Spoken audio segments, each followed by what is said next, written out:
chiama Roma 06, Roma Capitale, buongiorno, sono Luisa, come posso aiutarla? Buondì, mi ascolte, mi so che voi siete iscritti. Ho dormito male anche stanotte e posso fare cosa a me? Siccome ho delle bellissime idee, per tirare fuori da iscritti, vorrei candidarmi sindaco di Roma. Ho capito. Come che deve fare? Con chi che deve parlare? E lì non avere per telefono, ma vorrei paricciare anche proprio il simbolo del partito che è naranza con una rotonda attorno. E si chiama far subito. Se la 2 minuti che spieghi tutto.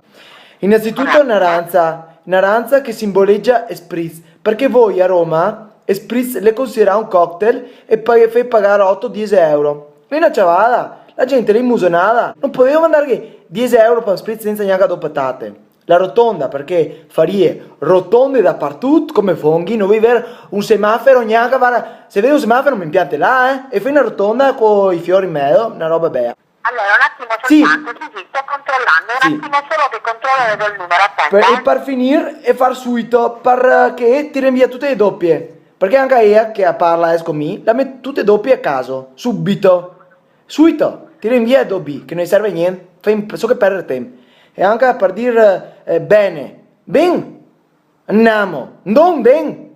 Allora, si rende conto di quanto tempo che risparmiamo a fine anno? Sì, la sento, un attimino che sto cercando il numero per la candidazione a sindaco, attenta, Grazie, così mi piace. Far subito. Naranza, una rotonda, vie doppie e anche i vocali finali se serve. Signorina! La va a cattare 4-5 semafori? Allora, guardi, ancora il sindaco ha 20 giorni per ritirare la dimissione, quindi ci deve chiamare fra 20 giorni per candidarsi. Fra 20 giorni chiami e posso candidarmi? Fra 20 giorni ci chiami e Ui, mettiamo le va bene, dai, modalità di vengo. candidatura. Grazie. Ok? Grazie. Buongiorno. E Roma la torna in qua. Mi fai giubileo, Olimpiadi e un altro Expo. Stavolta che metto il capannone del Veneto.